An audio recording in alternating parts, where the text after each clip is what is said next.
नमस्कार मित्रों, आपका बहुत बहुत स्वागत है लखनऊ वाले चैनल पे। आज हमारे साथ कुछ हमारे मित्र हैं, सुमित भाई और अजद भाई, जो कि हमारे बीएससी के द्वितीय वर्ष के छात्र हैं। और आज हम इनसे कुछ चर्चा करेंगे कि कैसे एंट्रेंस एग्जाम में अच्छा आप स्कोर कर सकते हैं। और हमारे अजद भाई जो कि जेईई मेंस क्लियर्ड है, एनआईटी इनको मिला था। अब इनसे हम चर्चा करेंगे इनने क्यों लखनऊ विश्वविद्यालय में एडमिशन लिया। तो अजद भाई, सुमित भाई, अपने थोड़ा सा इंट्रोडक्शन दीजिए, आपका क्या क्या सब्जेक्ट है और कैसे आपका यहाँ बहुत बहुत धन्यवाद आलोक भाई। जी सर। देखिए, एनआईटी हम जेईई मेंस दिया, हमारा एनआईटी क्लियर हुआ जी। फिर वो कुछ पारिवारिक रीज़न था जिस वजह से हम एनआईटी नहीं जा पाए जी। और लखनऊ विश्वविद्यालय चूज़ करने का कारण ये था कि अगर देखा जाए तो अभी इस टाइम उत्तर प्रदेश में अगर किसी विश्वविद्यालय को नैक प्लस मिला हुआ है तो हमारा लखनऊ विश्वविद्यालय है। यही सब रीज़न थे। और भाई को शुक्रिया देना चाहूँगा, मुझे इस बोलने के लिए मौका दिया और मुझे चूज़ किया कि मैं अपने आप को इंट्रोड्यूस कर सकूँ। गाइस, मेरा नाम सुमित गुप्ता है और मैं लखनऊ विश्वविद्यालय का द्वितीय वर्ष का छात्र हूँ, बीएससी द्वितीय वर्ष का छात्र हूँ। और मेरी बीएससी में सब्जेक्ट मैथ्स, फिजिक्स और केमिस्ट्री है, जिसमें केमिस्ट्री मेरी माइनर सब्जेक्ट है। जी जी। तो आप लोग से एक सबसे बड़ा सवाल, जैसे हमने भी सीयूटी एग्ज़ाम दिया, आप दोनों में दिया होगा, आप लोग का जरूर एकदम ये है 100% कि आप लोग का किसी सेंट्रल यूनिवर्सिटी में हुआ होगा। तो आपका क्या रीज़न रहा है कि लखनऊ विश्वविद्यालय ही चुना जाए? लोग भाई, मैं आपको सच बता दूं जी, तो मैंने सीयूटी का एग्ज़ाम दिया था। जी। और सीयूटी का एग्ज़ाम दिया मैंने उसकी प्रिपरेशन की। जी जी बिल्कुल। एग्ज़ाम देने के बाद क्या हुआ, सीयूटी का प्रोसेस बहुत स्लो था। जी जी। तो इसी के बीच मेरा लखनऊ का भी एग्ज़ाम हुआ, जिसमें मैं यहाँ पे सेलेक्ट हो गया। जी जी। और सेलेक्ट होने के बाद सबसे बड़ी बात ये थी, मुझे छात्रावास भी अलॉट हुआ। जी। जब मैं छात्रावास अलॉट हुआ, यहाँ पे क्लासेस स्टार्ट हो गई, मैं क्लासेस रेगुलर करने लगा, मेरे फ्रेंड्स बन गए और मुझे विश्वविद्यालय का जो माहौल था वो मुझे बहुत अच्छा लगा, क्योंकि आप लोग नए नए लोगों से मिलते हैं जो अलग अलग राज्यों से, अलग अलग जिलों से आए हुए हैं। जी। और आप उनसे दोस्ती करते हैं, आप उनसे मिलते हैं, उनके साथ क्लास जाते हैं, तो मुझे बहुत अच्छा लगा। और मैं ये भी कहना चाहूँगा, मुझे मेरा इलाहाबाद विश्वविद्यालय में मेरा सिलेक्शन भी हो गया था, लेकिन मैं वहाँ वहाँ नहीं गया। जी।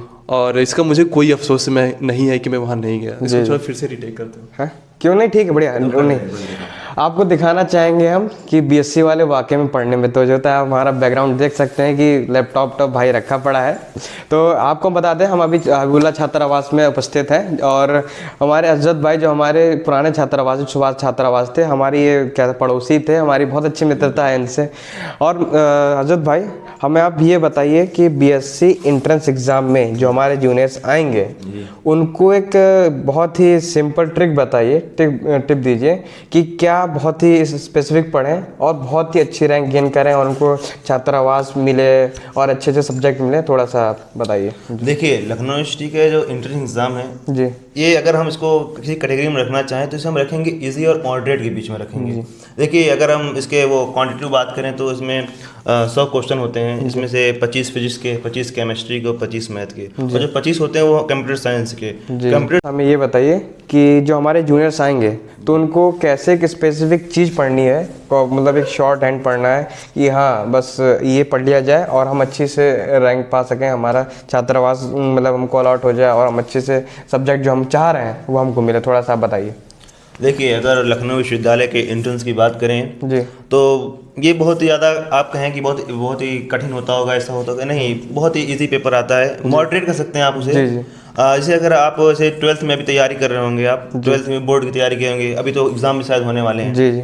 तो फिर 12th में आपका हमने मान सकते हैं कि आपका 12th कॉन्सेप्ट थोड़ा बहुत क्लियर होगा। लेकिन लखनऊ विश्वविद्यालय में सिर्फ 12th का नहीं आता, उसमें 11th और 12th का भी आता है जी। और बहुत लोगों का होता है कि वो 11th को बहुत ही मजे में उड़ा देते हैं, वो पढ़ते नहीं ज़्यादा। तो मैं कहना चाहूँगा कि आप 11th पे ज़्यादा ध्यान दीजिए। ये समझिए कि 40-60 का रेशियो रहता है अगर पीसीएम की बात करें एंट्रेंस के एग्ज़ाम में। अच्छा सुमित भाई, थोड़ा सा आप हमारे जूनियर्स को, जो आने वाले हमारे मित्र हैं, उनको मार्गदर्शन दीजिए कि आपने कैसे तैयारी की थी, आपको कैसे छात्रावास मिला और आपने कैसे अपने अच्छे सब्जेक्ट जो आपके पीसीएम है, तो आप थोड़ा सा बता दीजिए हमारे। जी, बहुत शुक्रिया।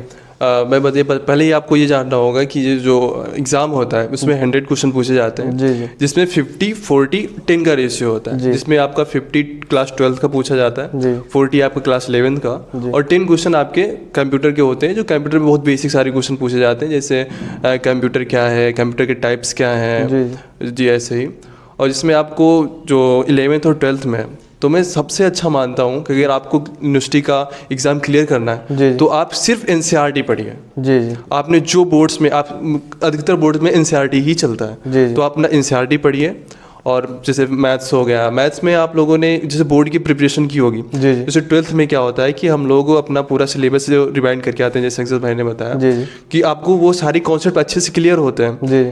और उस पे क्वेश्चन तो आप कर लेंगे, लेकिन अगर आपको रैंक लेके आना है, एक्चुअल अगर आपको छात्रावास चाहिए, तो आपको 11th पे फोकस करना होगा। जी जी। जितना आप 12th को पढ़ रहे हैं उतना 11th में आपने जितना भी पढ़ रखा है पहले से, आपको अच्छे से रिवीजन कीजिए और सारे क्वेश्चन को सॉल्व करने की कोशिश कीजिए। और जैसे अजहर भाई ने बताया कि जैसे जेई मेंस वगैरह का लेवल का उस एग्जाम का पेपर नहीं आता है। जी हाँ। तो सुमित भाई, आपके 12th में क्या स्कोर रहा था आपके सब्जेक्ट में? जी आलोक भाई, मैं बहुत मेन होते हैं, आपने जो सब्जेक्ट लिया, आपके पीसीएम में क्या कह रहे हैं? जी मैं बताते हुए बहुत खुश होऊंगा जी जी कि मेरा बोर्ड में काफ़ी अच्छे मार्क्स थे। जी। अफसोस मेरी राइटिंग की वजह से मैं मात खा गया, नहीं मैं एक टॉप मारता मैं अपने बोर्ड टॉप 10 में। जी जी। क्या था कि मेरा मैथ्स बहुत अच्छा था। जी। मैथ में आपके कितने आए थे? जी मैथ्स में बताना चाहूँगा, मेरा मैथ्स में 98 था आउट ऑफ 100। केमिस्ट्री? केमिस्ट्री में 91 था जी। और फिजिक्स में 95 था। जी। और ये मार्क्स जो थे ये मैंने खुद से काफ़ी मेहनत की थी और मेरा स्कूल का भी बहुत बड़ा योगदान था, मेरे जो टीचर्स थे। जी जी।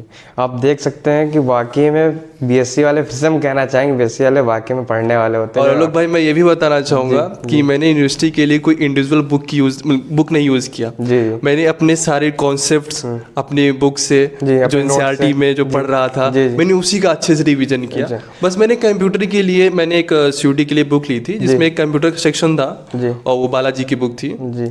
तो उसमें मैंने उसमें कंप्यूटर सेक्शन ही पढ़ा था। जी जी जी जी। अच्छा सुमित जी, आपने जो एक पब्लिशर बताई है बालाजी, ये क्या सिर्फ इंग्लिश में आती है या हिंदी में भी आती है? जी बाइलिंगुअल आती है। बाइलिंगुअल, अच्छा। और सुमित भाई हमें ये बताइए कि यहाँ पे बीएससी का हमारा फीस स्ट्रक्चर क्या होता है? फीस स्ट्रक्चर भाई देखिए आलोक भैया, मैं आपको ये बताना चाहूँगा कि जो फीस स्ट्रक्चर है जी, तो फीस स्ट्रक्चर अलग कोर्स से मतलब जो सब्जेक्ट्स हैं जैसे स्टैट्स हो गया, कंप्यूटर हो गया, तो अलग अलग सब्जेक्ट्स हैं, तो अलग अलग सब्जेक्ट्स की अलग अलग कॉम्बिनेशन की अलग अलग फीस है। जी जी। अच्छा, आपका पीसीएम जो है जी, फिर उसमें आपका फीस स्ट्रक्चर क्या है? मैं ये बताना चाहूँगा पीसीएम में जब हम लोगों का एडमिशन हुआ था जी, तो एडमिशन में मेरा 6000 रुपीज़ जो फीस लगी थी फर्स्ट सेमेस्टर की फीस, और एडमिशन फीस सारी लैब की और EI कार्ड वगैरह जितना भी प्रकार की फीसें होती हैं सब उसमें थी। जी जी। और सेकंड सेमेस्टर में शायद 3500 रुपये फीस थी। जी जी। अच्छा, अब एक मेरा प्रश्न अरशद भाई से है। तो अरशद भाई, अगर हमें ये बताइए बीएससी वाला अगर छात्र, मतलब सॉरी क्या कहते हैं, साइंस बैकग्राउंड वाला छात्र जिसने 11 और 12th अपना 60% 65% से कंप्लीट किया हो, अब उसको चाहिए कि हाँ मुझे अच्छे विश्वविद्यालय में एडमिशन चाहिए, उसका कुछ ज़्यादा बेस क्लियर नहीं है, ये है, तो एक आप कोई टिप्स दीजिए उन छात्रों को कि हाँ वो भले उनका बेस क्लियर नहीं, कॉन्सेप्ट क्लियर नहीं, तो क्या पढ़ के कि वो लखनऊ विश्वविद्यालय में एडमिशन ले सकें? देखिए, अगर आपके 12th में 60% हैं जी, तो इसका मतलब आपने पढ़ाई नहीं की है, वास्तविकता यही है। लेकिन अगर आपको फिर भी विश्वविद्यालय में एडमिशन लेना है तो जैसे हमारे सुमित भाई ने बताया कि आप एनसीईआरटी पढ़िए, लेकिन एनसीईआरटी पढ़िए मत उसे ध्यान से पढ़िए, ऐसा नहीं कि आप 12th में करके आए हैं, ऐसा ना करिएगा। अरे जैसे अरशद भाई, बोर्ड हमारा हो चुका है, ठीक है, उसके बाद जो है हमारे पास टाइम नहीं है, ठीक है, और हमारा यूनिवर्सिटी का जो पेपर है कह रहे हैं एक महीने बाद हो जाता है, तो उस समय क्या इतना टाइम नहीं जिसने पूरे साल नहीं पढ़ा, तो उसके बाद हम क्या कर सकते हैं कि छोटा सा हमको एक कॉन्सेप्ट की हाँ कि ये किताब स्पेसिफिक हो तो हम उसमें एडमिशन। देखिए, आप मानेंगे नहीं कि ऐसा पहली बार हुआ था बोर्ड की 100 साल की सदी में। हम लोग उस टाइम के हैं जब कोरोना आया था, तो हम लोगों ने 12th नहीं दिया है, तो हम लोग प्रमोट हुए हैं, आप ऐसा कह सकते हैं। लेकिन आप अगर 10th देखेंगे तो हम उसमें अच्छे परसेंट थे। अब हम ड्रॉपर होकर अगर अच्छे यहाँ विश्वविद्यालय में एडमिशन ले रहे हैं, हमारा तो लखनऊ विश्वविद्यालय का एंट्रेंस देने का भी कोई कॉन्सेप्ट उस टाइम नहीं था, हम जेईई में पूरा फोकस हुए थे। लेकिन फिर पता लगा कुछ, आप बताया जैसे हम कुछ समस्याएं, तो हम यहाँ विश्वविद्यालय पे आए। तो आप मानेंगे कि नहीं, हम बस लगभग 1 महीना पहले हमने एंट्रेंस तैयारी की थी। अब आप कह सकते हैं कि 1 महीना बहुत तैयारी में, लखनऊ विश्वविद्यालय की तैयारी के लिए 1 महीना वास्तविकता में ज़्यादा हो जाएगा। अच्छा, मतलब आप लोग के लिए कि बीएससी का एंट्रेंस आप टॉपर्स के लिए बहुत हल हुआ था। अरे अजद भाई, आपने मेन पॉइंट पे नहीं गया, आप सुमित भाई हमें बता दीजिए थोड़ा सा। सुमित भाई आपसे वही प्रश्न, जिसके 60% साइंस बैकग्राउंड में है और अच्छे मतलब जैसा अजद भाई ने बोला कि हालांकि उसने पढ़ाई नहीं की, तो वो क्या करे, उसके पास इतना टाइम तो है नहीं कि हाँ भैया फिर से पूरी एनसीईआरटीज रखे अपना कॉन्सेप्ट क्लियर करें। तो आप थोड़ा सा 2 मिनट मैं ये कहना चाहूँगा, अभी बोर्ड्स का एग्जाम चल रहा है। जी जी। बोर्ड का एग्जाम्स होने के बाद जो है आपको 1 से 1.5 महीने का अच्छा खासा टाइम मिलता है। तो आप उस टाइम पीरियड को अच्छे से यूटिलाइज करिए, अपने कॉन्सेप्ट क्लियर कीजिए, जैसे मैथ्स हो गया, फिजिक्स हो गया, जो आपने पढ़ रखा है उसको अच्छे से रिवीजन कीजिए और अपनी एनसीईआरटी पढ़िए, बुक्स पढ़िए और अपने कॉन्सेप्ट को अच्छे से क्लियर कीजिए ताकि आप वहाँ पे क्वेश्चन सॉल्व कर पाए, क्योंकि आपको 100 क्वेश्चन के लिए केवल 90 मिनट्स का ही टाइम मिलता है। जी जी। अच्छा अजद भाई और सुमित भाई, आपकी फैकल्टी के बारे में आप थोड़ा सा बताइए और आपकी क्लासेस कैसे चलती हैं, आपकी लैब कैसे चलती हैं, क्लासेस की टाइमिंग क्या क्या है, थोड़ा सा आप लोग बताइए। जी जैसे हम लोगों को फर्स्ट सेमेस्टर में था, तो फर्स्ट सेमेस्टर में हम लोगों की मैथ्स की क्लास, जी पहले फिजिक्स क्लास चलती थी, उसके बाद 2 घंटे मैथ की क्लास चलती थी और 1 घंटे केमिस्ट्री क्लास चलती थी। तो वही हफ्ते में 4 से 5 दिन हम लोगों की 5 घंटे पर रेगुलर क्लास चलती थी। 5 घंटे रेगुलर। और मतलब 5 घंटे क्या क्या क्लास चलती थी? जैसे 2 घंटे फिजिक्स, मैंने जैसे बताया कि 2 घंटे सुबह फिजिक्स क्लास चलती थी। लगातार 2 घंटे फिजिक्स? जी लगातार? जी जी। और बहुत ही चैलेंजिंग रहता है लगातार 2 घंटे बैठना। जी जी। साइंस के लिए ऐसा नहीं रहता। और हर सेमेस्टर में जैसे मैं बता दूं कि अगर आपका मेजर सब्जेक्ट है तो आपको हर मेजर सब्जेक्ट में आपको 2 सब्जेक्ट पढ़ना होता है। जी। और माइनर सब्जेक्ट में केवल 1 ही सब्जेक्ट होती है। अच्छा। जैसे हम लोगों का फर्स्ट सेमेस्टर में मेजर में 2 सब्जेक्ट थी, जी जी, जो हर वीक हम लोगों को पढ़ना होता था। जी। और जैसे केमिस्ट्री हम लोगों का माइनर था, तो हम लोग केवल 1 ही पेपर पढ़ना होता था। जी जी। और इसमें आपको लैब भी करना होगा। जी जी। जैसे हम लोग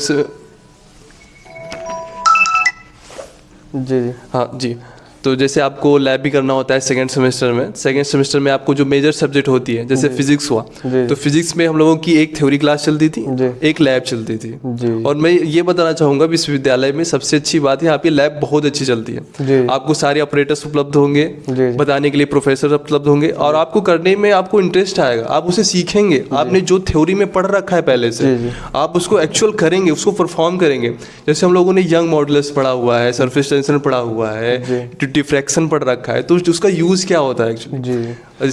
जी, जैसे यंग मॉडुलस में बीम वगैरह हो गया, स्क्रू गॉज चलाना हो गया, तो ये सब बहुत ही इंटरेस्टिंग है लैब करना, और जिसका फिजिक्स मेजर सब्जेक्ट है उसके लिए खासकर। जी जी। अजय भाई आपसे प्रश्न, आखिरी प्रश्न कि फैकल्टी मेंबर्स आपके कैसे हैं कि अगर आपने कोई मैथ का आपको क्वेश्चन नहीं आ रहा है तो आप क्या जाके, जैसे हमारे स्कूल में होता था कि हाँ एक मैथ की क्लास होगी, फिजिक्स क्लास होगी, तो उसके बाद हम जाके क्या पूछ सकते हैं फैकल्टी मेंबर से, हमारे टीचर से, प्रोफेसर से?